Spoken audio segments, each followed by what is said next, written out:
కష్టపడి అన్ని చేసుకుంటున్నారు. 6 హామీలు ఇచ్చారండి. చూడండి దీంట్లో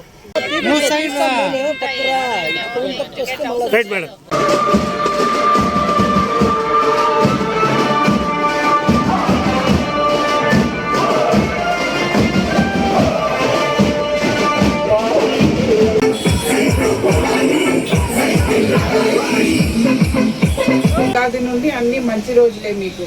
మీరు మీ కోరికలన్నీ తీరాలంటే మీరు తెలుగుదేశానికి ఓటేయండి. తెలుగుదేశానికి మీ సైకిల్కి మీ ఓటు మీరందరూ సైకిల్కి గుద్దాలండి.